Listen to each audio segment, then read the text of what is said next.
Welcome to the 18 day challenge, जिसमें हम Peter Berry की लेजेंडरी बुक बिगिनिंग थ्योरी को स्टेप बाय स्टेप डिकोड करेंगे। नमस्कार दोस्तों, अगर आप लिटरेचर के स्टूडेंट हैं, यूजीसी नेट की तैयारी कर रहे हैं या फिर लिटरेरी थ्योरी को डीपली समझना चाहते हैं, तो ये सीरीज आपके लिए एक गेम चेंजर होने वाली है। क्या आप कंफ्यूज होते हैं कि कौन सी लिटरेरी थ्योरी का क्या मतलब है? Liberal humanism, structuralism, post structuralism, feminism, Marxism, ये सब कॉन्सेप्ट एक बार समझ आए तो कभी भूलेंगे नहीं। और सबसे इंपॉर्टेंट, ये चैलेंज आपको लिटरेरी थ्योरी को अप्लाई करना भी सिखाएगा। 18 डेज, 18 वीडियोस, एक स्ट्रक्चर्ड प्लान।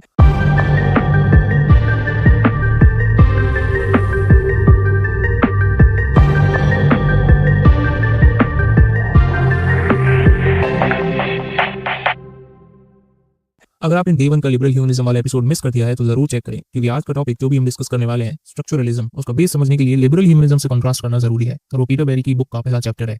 लेकिन अगर हम स्टार्ट ऐसे करें कि मैं आपसे कुछ क्वेश्चंस पूछता हूं और आपका दिमाग उनके आंसर्स ढूंढ पाता है या नहीं, या फिर वो क्वेश्चंस आपके दिमाग में कभी ना कभी रेज हुए होते हैं, जैसे कि कभी आपने सोचा है कि कोई भी कहानी या नॉवेल एक रैंडम क्रिएशन नहीं होती। क्या आपको पता है कि अलग अलग कल्चर्स की स्टोरीज एक फिक्स्ड पैटर्न को फॉलो करती हैं, जो आपने हमेशा रियलाइज किया होगा मूवीज को देखते हुए, स्टोरीज को पढ़ते हुए या सीरियल्स को देखते हुए, कि हम लिटरेचर को साइंस की तरह सिस्टमैटिकली एनालाइज कर सकते हैं।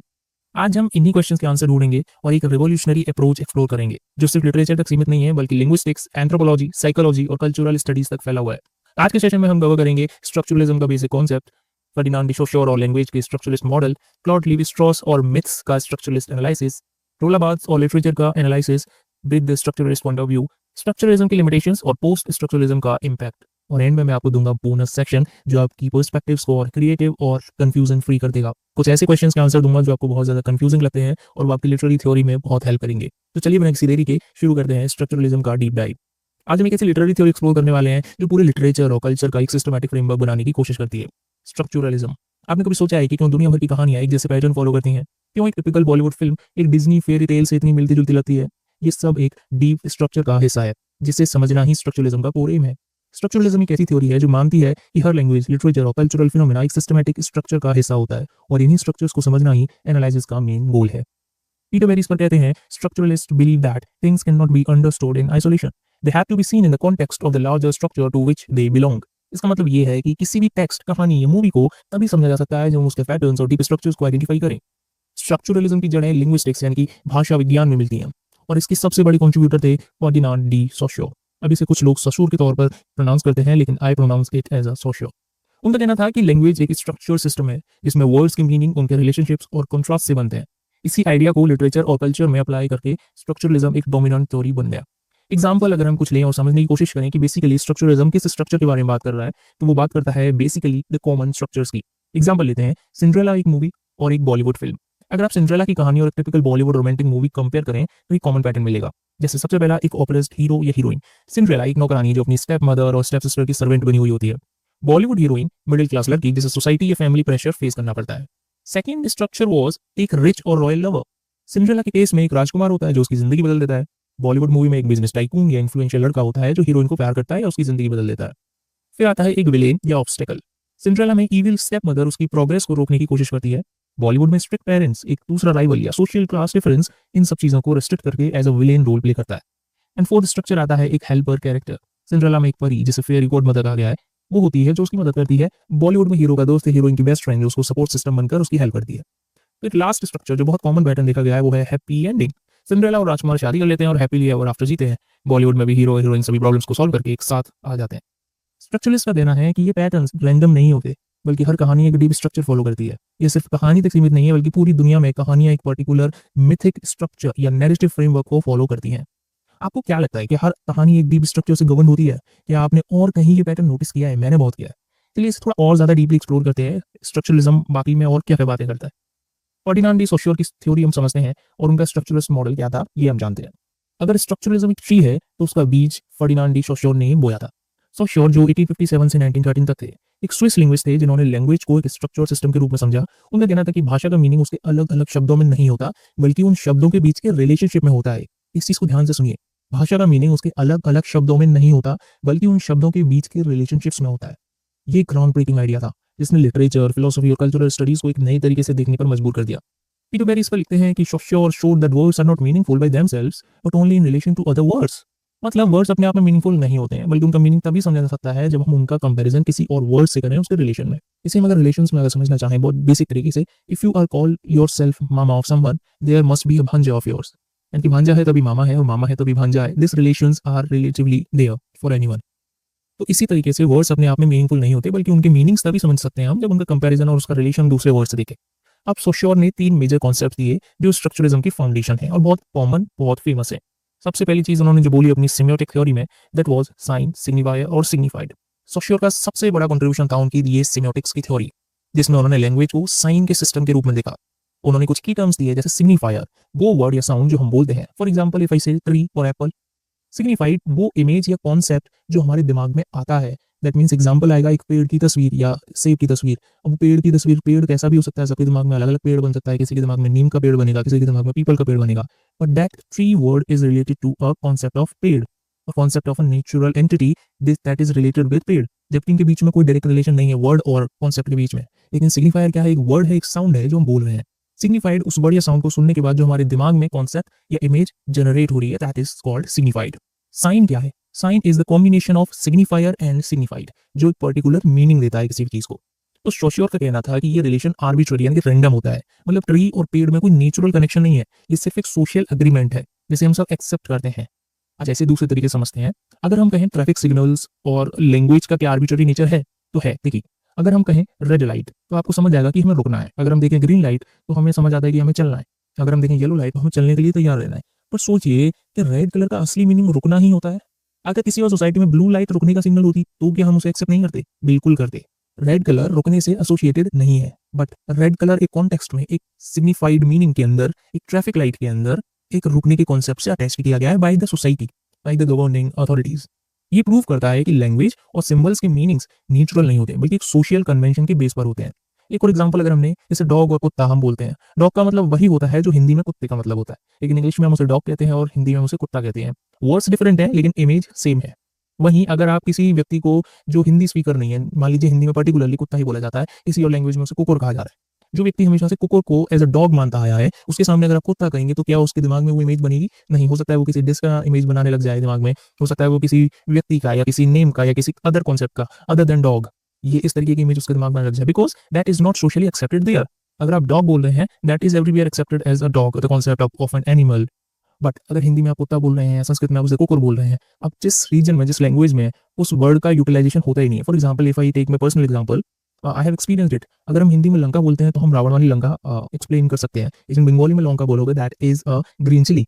तो इस तरीके के कॉन्सेप्ट्स का डिफरेंस जो होता है, that is what Ferdinand de Saussure was trying to explain. क्योंकि डॉग और कुत्ता में कोई नेचुरल कनेक्शन नहीं है, ये सिर्फ अलग सोसाइटी के अलग अलग अग्रीड साउंड्स है। मतलब हर लैंग्वेज एक आर्बिट्ररी सिस्टम है जो सिर्फ सिंबल्स और साइंस का नेटवर्क है।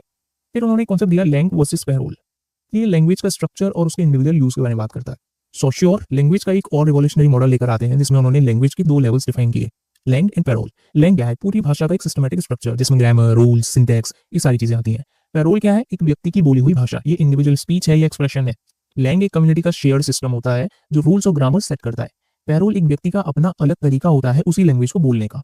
जैसे अगर हम चेस गेम की एनालॉजी को समझना चाहें तो लैंग के हिसाब से चेस के रूल्स जो हैं, जो फिक्स्ड होते हैं और सभी प्लेयर्स के लिए सेम रहते हैं। पैरोल अगर उसको हम एज अ कॉन्सेप्ट समझें तो एक पर्टिकुलर प्लेयर का उस गेम को खेलने का तरीका, उसकी पर्सनल स्ट्रेटजी या स्टाइल बिल्कुल अलग होगी। मतलब लैंग्वेज के रूल्स और स्ट्रक्चर्स लैंग एक कम्युनिटी शेयर करती है, लेकिन हर व्यक्ति का बोलने का तरीका यानी कि पैरोल अलग हो सकता है। फॉर एग्जाम्पल एक अमेरिकन इंग्लिश स्पीकर है तो वो कलर की स्पेलिंग क्या लिखता है? COLOR। लेकिन एक ब्रिटिश इंग्लिश स्पीकर है, वो इन कलर की स्पेलिंग क्या लिखेगा? COLOUR। लैंग सेम है जैसे इंग्लिश लैंग्वेज के रूल्स, पर पैरोल डिफरेंट है, यानी कि राइटिंग स्टाइल इज डिफरेंट। फिर स्ट्रक्चरलिज्म का सबसे बड़ा प्रिंसिपल हमें देखने को मिलता है, वो है meaning is based on differences. Saussure ने एक और इंपॉर्टेंट आइडिया दिया, मीनिंग किसी एक वर्ड में नहीं होता बल्कि वर्ड्स के बीच के डिफरेंसेस में होता है। पीटर बेरी इस पर लिखते हैं, in language there are only differences without positive terms. Example के तौर पे अगर हम कैट और बैट का मीनिंग डिफरेंस समझने की कोशिश करें, अगर हम सिर्फ कैट का मीनिंग समझना चाहें तो क्या ये पॉसिबल होगा? मेरे हिसाब से नहीं, क्योंकि जब तक हमें बैट और रैट या ऐसे सिमिलर वर्ड्स का मीनिंग नहीं पता होगा तब तक हम कैट का मीनिंग समझना मुश्किल होगा हमारे लिए। क्योंकि अगर मैं इसे 80 हर जगह लिख दूं और फिर उसका जो फोनेटिक लेवल पर चेंज करना है, मुझे मॉर्फोलॉजिकल लेवल पर चेंज करना है, CAT, BAT, RAT, ये तभी समझ आएगा जब मुझे पता होगा कि bat is not connected to any cat. Bat का मतलब बैट है, कैट नहीं है। ये मीनिंग जब तक क्लियर नहीं होगा तब तक हम इन तीनों मीनिंग्स को, तीनों वर्ड्स को डिफरेंशिएट नहीं कर सकते। मतलब वर्ड्स का मीनिंग तभी समझ आता है जब उन्हें दूसरे वर्ड्स के अपोजिट या कॉन्ट्रास्ट में देखें। फॉर एग्जाम्पल और इजी करते हैं इसको आपके लिए कि डार्क का मीनिंग हम तभी समझ पाएंगे जब हमें लाइट का मीनिंग पता होगा, राइट। गुड का मीनिंग हम तभी समझ पाएंगे जब हमें इविल या बैड का मीनिंग पता होगा।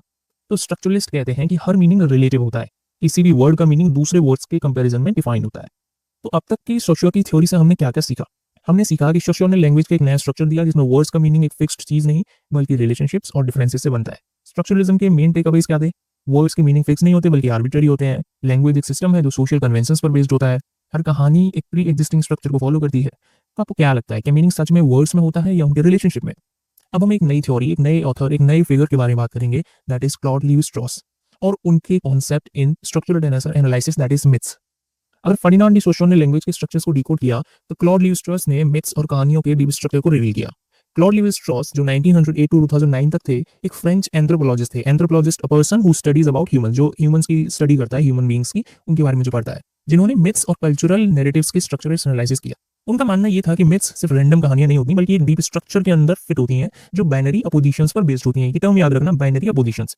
पीटर बेरी इस पर लिखते हैं कि structuralism seeks not the uniqueness of a text but its place within a wider structure.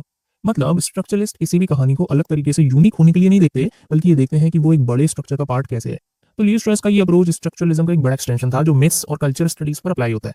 इन्होंने जो बाइनरी अपोजिशन का कॉन्सेप्ट दिया, उनका कहना था कि हर कहानी कॉन्ट्रास्ट और बाइनरी अपोजिशंस के बेसिस पर बनी होती है। बाइनरी अपोजिशंस का मतलब होता है कि दो अपोजिट एलिमेंट्स जो एक दूसरे को डिफाइन करते हों। जैसे एग्जांपल लेते हैं अगर हम रामायण का या किसी ग्रीक मैथोलॉजी, कुछ भी आप ले लो। अगर हम एग्जांपल ले रहे हैं मान लो गुड वर्सेस इविल का, तो गुड वर्सेस इविल एक दूसरे के कॉन्ट्रास्टिंग या अपोजिट पार्ट्स हैं। राम को अगर आप देखोगे तो आप गुड की कैटेगरी में रखोगे, वहीं रावण को देखोगे तो आप इविल की कैटेगरी में रखोगे। लेकिन राम और रावण का जो एग्जिस्टेंस है वो एक दूसरे के साथ है। अगर राम नहीं होते तो रावण को इविल कैसे कहा जाता है ना? अगर राम वो स्टैंडर्ड्स ऑफ गुड एस्टैब्लिश ना करते तो हम रावण को इविल कैसे कह पाते? जैसे आप देखो ऑर्डर और क्योस की बात कर लो, पांडव और कौरव, ह्यूमन और डिवाइन की बात करो, कर्ण और अर्जुन। अगर पांडव नहीं होते तो कौरव को क्योटिक कैसे माना जाता है ना? एक रैंडम एक्सप्लेनेटरी जो रिलेशन होता है उसे डिफाइन करना बहुत जरूरी होता है। मतलब बाइनरी अपोजिशंस एक दूसरे की आइडेंटिटी डिफाइन करने में मदद करते हैं। कोई भी एक बिना दूसरे के एग्जिस्ट नहीं कर सकता। लीवी-स्ट्रॉस का कहना था myths are not about individual events but about fundamental structures of human thought. मतलब हर कहानी एक यूनिवर्सल थिंकिंग को रिफ्लेक्ट करती है जो सभी कल्चर्स में रिपीट होती है। अब इसी के बेसिस पर उन्होंने एक नया कॉन्सेप्ट दिया, दैट वाज मिथीम्स, MYTHEMES, यानी मिथ्स और थीम्स का एक कॉम्बिनेशन। यानी मिथ्स के डीएनए की बात कर लो यार आप सिंपली। जैसे लैंग्वेज के छोटे पार्ट्स फोनीम्स होते हैं, वैसे ही मिथ्स के छोटे पार्ट या फंडामेंटल यूनिट्स मिथीम्स होती हैं। एक मिथीम एक बेसिक थीम होता है जो हर मैथोलॉजी में रिपीट होता है। अब इसे एग्जांपल से हम समझेंगे। जैसे यूनिवर्सल मिथीम्स जो हर मैथोलॉजी में होती है वो क्या क्या है? जैसे द हीरोज जर्नी, यानी कि राम का वनवास, अर्जुन का ट्रांसफॉर्मेशन। ग्रीक मैथोलॉजी में जाओगे तो हरक्यूलिस के लेबर्स। तो आता है एक ट्रिकस्टर फिगर, डिवाइन फिगर, जैसे कृष्ण की चालाकियां, लोकी इन नॉर्स मैथोलॉजी अगर आपको याद हो तो। फिर सैक्रिफाइस और रिडेम्पशन की बात होती है जहाँ पे जीसस का क्रूसिफिकेशन, कर्ण का बलिदान। अब इन चीजों का मतलब समझो, कोई भी कहानी ट्रूली यूनिक नहीं है। आप देख रहे हो सब एक हिडन स्ट्रक्चर का पार्ट होती हैं जो रिपीट होती हैं और कल्चरली एडेप्टेड होते हैं। इसीलिए हम कहते हैं कि बहुत सारी सिमिलैरिटीज होती हैं किसी भी स्टोरी में, किसी भी माइथोलॉजी में, किसी भी हिस्टोरिकल इवेंट के अंदर, because all stories are following a hidden structure. Levi Strauss के स्ट्रक्चर्स एनालिसिस को अगर हम स्टेप बाय स्टेप समझना चाहें कि वो इस मिथीम के कॉन्सेप्ट को कैसे कवर अप करते थे, वो मिथ्स को कैसे एनालाइज करते थे, तो हम कैसे करेंगे? देखो इसे हम चार मेजर स्टेप में समझेंगे जो लीवी-स्ट्रॉस ने भी ऐसा ही किया। सबसे पहला जो स्टेप होता है वो किसी भी मिथ को ब्रेक करना, ब्रेकिंग द मिथ। अब इस मिथ को कैसे ब्रेक करेंगे? इसमें हम मिथीम्स में ब्रेक करेंगे। हर एक मिथ को छोटी छोटी स्ट्रक्चरल यूनिट्स में तोड़ देना चाहिए पहले, यानी कि मिथीम्स में। एग्जांपल ले लो अगर महाभारत का ब्रेकडाउन। फर्स्ट मिथीम क्या है? एक राजा का वनवास होता है, यानी कि पांडवों का एग्जाइल। सेकंड मिथीम क्या है? एक डिवाइन इंटरवेंशन होती है, यानी कि कृष्ण की गाइडेंस मिलती है। थर्ड मिथीम क्या है? एक ग्रेट वॉर होती है जो कुरुक्षेत्र का युद्ध होता है। अब इसे आप रामायण से कंपेयर करो, राजा का वनवास यानी कि राम का वनवास, एक डिवाइन इंटरवेंशन यानी कि आप कह सकते हो गरुण देव, हनुमान, इनका इंटरवेंशन हो रहा है, उनकी गाइडेंस मिल रही है, उनका सपोर्ट मिल रहा है। फिर एक ग्रेट वॉर होती है जहाँ पर लंका का युद्ध हो रहा है। तो ये तीनों मिथीम्स हमने ब्रेक डाउन की, पहला स्टेप पूरा किया। अब इसमें हम दूसरा मिथीम स्टेप कवर अप करेंगे, बाइनरी अपोजिशंस को ढूंढना। हर मिथ में दो अपोजिट आइडियाज का टेंशन होता ही है जो कहानी को मीनिंग देता है एक्चुअल में। महाभारत में आप देखोगे अर्जुन और कर्ण के बीच, अर्जुन और कौरव या पांडव और कौरव के बीच में हो रहा है। जैसे भगवत गीता का बाइनरी अपोजिशन आप देखो, धर्म और पर्सनल इमोशंस देखने को मिलते हैं, जैसे अर्जुन और उसका मॉरल डिलेमा, कर्म और डेस्टिनी, फ्री विल या बाकी का प्रभाव जो भी होता है। मतलब हर कहानी एक डीप हिडन स्ट्रक्चर के साथ बाइनरी अपोजिशंस में फिट हो रही है। तो हमने बाइनरी अपोजिशन ढूंढ लिया। जैसे राम का बाइनरी अपोजिशन रावण हो गया, है ना? अब आगे बात करते हैं स्टेप थर्ड की, जो कहता है फाइंड द यूनिवर्सल पैटर्न्स। अब यूनिवर्सल पैटर्न्स कैसे ढूंढेंगे? देखना यह है कि स्ट्रक्चर सिर्फ एक कहानी तक सीमित है या दूसरी मिथ में भी रिपीट हो रहा है, यानी कि दूसरी कहानियों में भी रिपीट हो रहा है क्या नहीं। जैसे मैंने अभी कंपेयर किया ना महाभारत और रामायण को। तो अब अगर हम कंपेयर करना चाहें रामायण और जीसस की कहानी को, तो डिवाइन बर्थ होता है, राम विष्णु के अवतार है, जीसस गॉड के सन है। Exile before the final war, ये एक हमें स्टेप देखने को मिलता है कि राम को 14 साल का वनवास होता है युद्ध से पहले, और जीसस को 40 दिन तक डिजर्ट में रखा जाता है उनकी क्रूसिफिकेशन से पहले। फिर रिटर्न और विक्ट्री होती है, राम की लंका विजय, और फिर जीसस का रिजरेक्शन होता है जनवरी मंथ में। तो मतलब एक डीपर स्ट्रक्चर हर माइथोलॉजी में एग्जिस्ट करता है जो यूनिवर्सल ट्रुथ को रिफ्लेक्ट करता है। और स्टेप 4 आता है कि उस जितना भी हमने एनालिसिस किया है उसका कंक्लूजन क्या दे। तो हर मिथ एक किसी न किसी तरह से एक यूनिवर्सल पैटर्न का हिस्सा होता है जो ह्यूमन ब्रेन की थिंकिंग स्ट्रक्चर को रिफ्लेक्ट करता है। पीटर बैरी इसको क्या कहते हैं? For Levi Strauss myths do not exist as isolated stories but as a variations of an underlying structure. ये प्रूव करता है कि मिथ्स और कहानियां रैंडम नहीं है बल्कि एक डीप कल्चरल सिस्टम का हिस्सा है। तो हमने अब तक क्या सीखा इससे? हमने सीखा कि क्लॉड लेवी-स्ट्रॉस ने ये प्रूव किया कि मिथ्स और कहानियां रैंडम नहीं होती, उनके डीपर स्ट्रक्चर होते हैं जो यूनिवर्सल होते हैं। स्ट्रक्चरलिज्म के मेजर टेकअवेज हमने देखे कि मिथ्स सिर्फ स्टोरीज नहीं है, उनकी कल्चरल स्ट्रक्चर्स हैं, बाइनरी पोजीशंस, कहानी का कोर आइडिया होती है, हर मिथ एक बड़े ग्लोबल पैटर्न का हिस्सा होती है। तो आपको क्या लगता है, क्या मिथ्स एक यूनिवर्सल साइकोलॉजिकल नीड है या सिर्फ रैंडम कहानियां? ये एक और भी मतलब बहुत इंपॉर्टेंट कॉन्सेप्ट है जो आपको समझना चाहिए। फिर पीटर बेरी इस बुक में आगे डिस्कशन करते हैं रोला बार्ट्स का, जो बहुत इंपॉर्टेंट फिगर है। उनके बारे में आपको हमेशा कंफ्यूजन रहेगा कि ये स्ट्रक्चरलिस्ट थे या पोस्ट स्ट्रक्चरलिस्ट थे, तो ये कंफ्यूजन मैं आपको बोनस सेक्शन में क्लियर कर दे दूंगा। तो स्ट्रक्चरलिज्म एक रिवॉल्यूशनरी अप्रोच थी जिसमें लैंग्वेज और लिटरेचर को एक सिस्टमैटिक स्ट्रक्चर के तौर पर देखना शुरू किया गया। क्लॉड लेवी-स्ट्रॉस ने अपनी मिथ्स और कल्चरल नैरेटिव के पैटर्न्स को एनालाइज किया। तब रोला बार्ट्स ने लिटरेचर और कल्चरल टेक्स्ट के डीपर मीनिंग को एक्सप्लोर किया। देखो मेरे वर्ड्स को ध्यान से सुना करो क्योंकि बहुत माइनर से डिफरेंसेस होते हैं टर्म्स में। रोला बार्ट्स ने लिटरेचर और कल्चरल टेक्स्ट के डीपर मीनिंग को एक्सप्लोर किया, ये ध्यान रखना। रोला बार्ट्स जो 1915 से 1980 तक थे, एक फ्रेंच लिटरेरी थ्योरिस्ट थे, फिलोसोफर और सेमियोटिक्सियन भी थे, यानी कि जो सेमियोटिक्स पर बात करते थे, जिन्होंने लिटरेचर और मीडिया के स्ट्रक्चरल एनालिसिस में रिवॉल्यूशन लाया। रोला बार्ट्स का जो स्ट्रक्चरलिज्म में कंट्रीब्यूशन था वो कुछ इस तरीके से था कि उन्होंने पहले तो डेप्थ ऑफ द ऑथर दी, जो एक बार जो टेक्स्ट लिखा गया उसका मीनिंग ऑथर डिसाइड नहीं करता बल्कि रीडर की इंटरप्रिटेशन से फिक्स होता है। ये कॉन्सेप्ट उन्होंने अपनी डेप्थ ऑफ द ऑथर में दिया, जैसे हम और डिटेल में एक्सप्लेन करेंगे भी। फिर सेमेटिक्स यानी कि साइंस सिस्टम दिया, और फिर मैथोलॉजीज यानी कि पॉपुलर कल्चर में भी एक डीप स्ट्रक्चरल पैटर्न, वो लेवी-स्ट्रॉस से काफी मिलता जुलता कॉन्सेप्ट था। पीटर बेरी कहते हैं कि structuralism challenges the idea of originality, suggesting that text are made from pre existing structures. मतलब कोई भी टेक्स्ट बिल्कुल नया या ओरिजिनल नहीं होता, एक स्ट्रक्चर का पार्ट होता है जो हम अब तक बात करते आ रहे हैं। अब डेथ ऑफ द ऑथर क्या कहता है? क्या ये बोल रहा है कि राइटर की मौत हो गई? नहीं, इसको और गहराई से समझो और बहुत सिंबॉलिक वे में समझो। रोला बार्ट्स का सबसे बड़ा रिवॉल्यूशनरी आइडिया यही था कि ऑथर का इंटेंशन मैटर नहीं करता, यानी कि डेथ ऑफ द ऑथर में मतलब है कि death of the intention of authors. जो मैटर करता है वो क्या है? रीडर की इंटरप्रिटेशन। बार्ट्स लिखते हैं the birth of the reader must be at the cost of the death of the author. मतलब अगर शेक्सपियर ने हेमलेट लिखा तो उसका मतलब सिर्फ शेक्सपियर के इंटेंशन से डिफाइन नहीं होगा, हर रीडर अपनी कल्चरल बैकग्राउंड, इमोशंस और टाइम पीरियड के हिसाब से उसका नया मीनिंग निकालेगा। एग्जाम्पल, शेक्सपियर का हेमलेट, इसमें ट्रेडिशनल इंटरप्रिटेशन हो सकती है कि हेमलेट एक ट्रेजिक हीरो है जो रिवेंज लेना चाहता है। मॉडर्न फेमिनिस्ट इंटरप्रिटेशन ये हो सकती है कि ओफेलिया का जो कैरेक्टर है वो सप्रेस्ड वुमेन है, उसे पेट्रियार्की की वजह से सैक्रिफाइस होना पड़ता है। फिर साइकोलॉजिकल इंटरप्रिटेशन अगर कोई करना चाहे तो इंडिविजुअली वो अपने हिसाब से कर सकता है, जैसे हेमलेट का कॉन्फ्लिक्ट उसके सबकॉन्शियस गिल्ट और एडिबल कॉम्प्लेक्स का रिजल्ट है। तो असली मीनिंग क्या है? बार्ट्स कहते हैं कि असली मीनिंग फिक्स नहीं होता, हर रीडर अपनी सोच से नया मीनिंग निकालता है। फिर उन्होंने सीमियोटिक्स, वही हर कहानी एक साइंस सिस्टम है। बार्ट्स ने कहा कि लिटरेचर और कल्चर एक सीमियोटिक सिस्टम है, यानी कि एक साइंस का नेटवर्क है जो डीपर मीनिंग क्रिएट करता है। बार्ट्स इस पर लिखते हैं a text is not a line of words releasing a single meaning but a multi dimensional space in which various meanings interact. इसका मतलब कोई भी स्टोरी या मूवी एक सिंबॉलिक लैंग्वेज होती है जिसमें हिडन मैसेजेस होते हैं। जेम्स बॉन्ड की मूवी का सीक्रेट फॉर्मूला अगर आप एनालाइज करो तो बहुत ध्यान से आपको देखना चाहिए कि हर जेम्स बॉन्ड की मूवी ना एक हिडन स्ट्रक्चर फॉलो करती है। बहुत ध्यान से कभी भी आगे देखो तो देखना कि सबसे पहले एक मिशन होता है, फिर विलेन आता है, फिर कोई चेज सीन होता है, फिर क्लाइमेक्स आ जाता है और विक्ट्री हो जाती है। ये फिक्स पैटर्न है।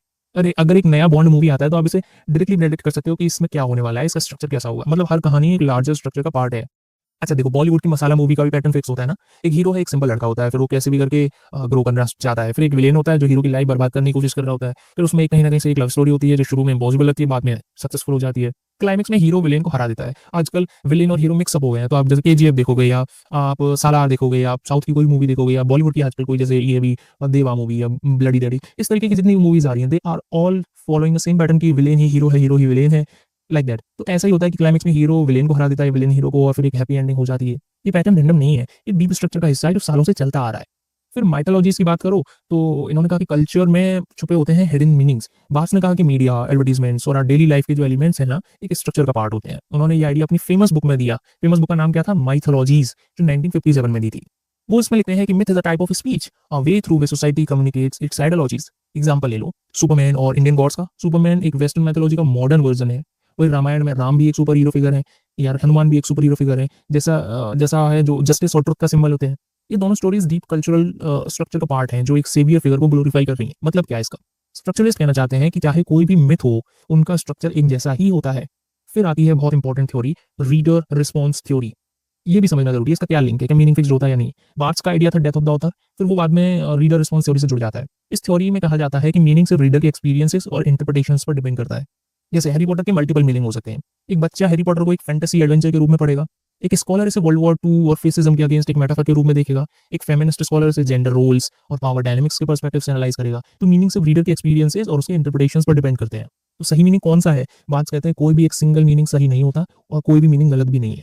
हमने सब कुछ इसमें देख लिया कि रोला बाथ ने लिटरेचर को फिक्स मीनिंग से आजाद कर दिया, जो कि अब तक फिक्स मीनिंग पर बात कर रहे थे बाकी अदर लोग, और कहा कि हर रीडर अपना खुद का मीनिंग बना सकता है। स्ट्रक्चरलिज्म सिर्फ एक थ्योरी नहीं है बल्कि एक टूल है जो हमें डीपर मीनिंग ढूंढने में मदद करती है।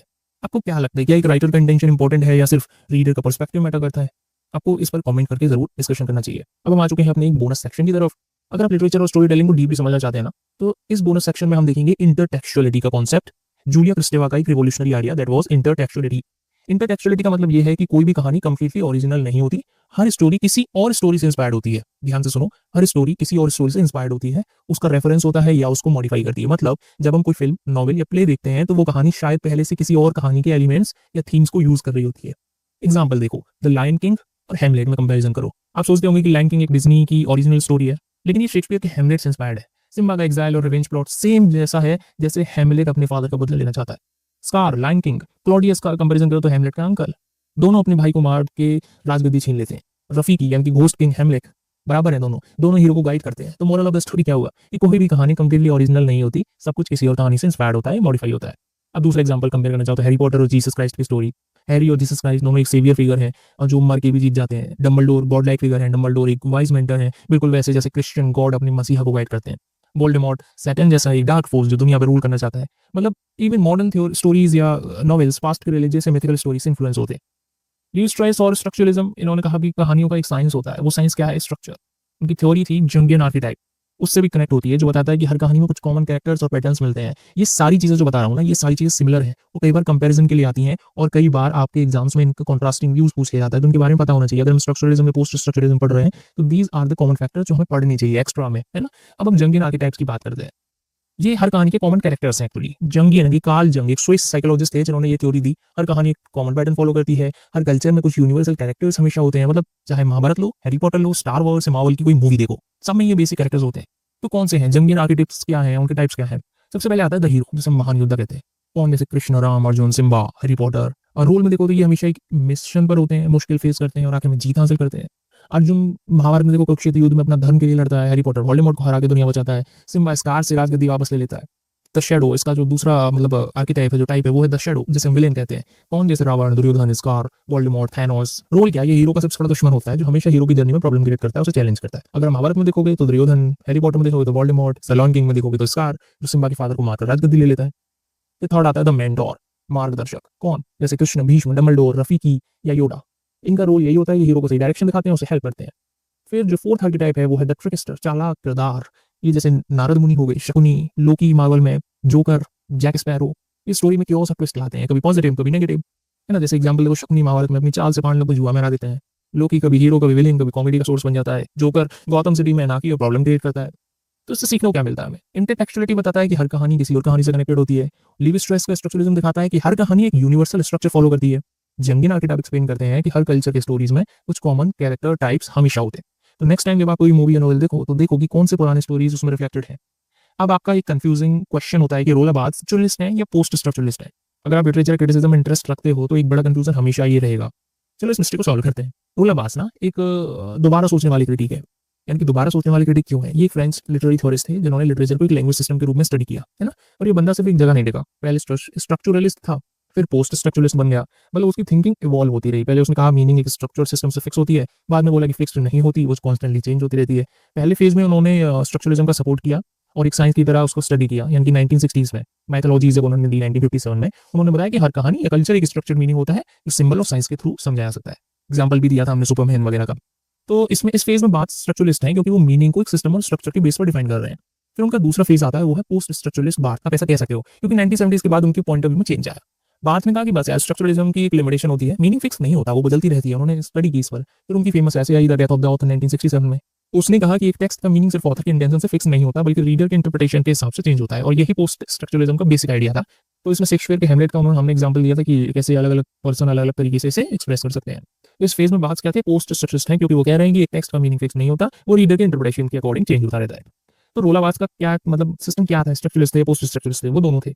पहले स्ट्रक्चरलिस्ट थे, बाद में पोस्ट स्ट्रक्चरलिस्ट बन गए। पहले उसने मीनिंग को स्ट्रक्चर सिस्टम के अंदर समझने की कोशिश की, बाद में उन्होंने कहा कि भाई मीनिंग कोई एक फिक्स चीज नहीं है, रीडर के इंटरप्रिटेशन पर डिपेंड करती है। तो मॉरल ऑफ द स्टोरी ये है कि लिटरेरी थ्योरी ना एक जर्नी है। आज एक चीज मानते हो, कल आपका पर्सपेक्टिव चेंज हो सकता है। वही बात एक उसका एग्जांपल है। तो हमने अब तक बहुत सारी चीजें डिस्कस कर ली। All the best for your NET examination, happy learning, we will meet in our next lecture, bye bye, take care.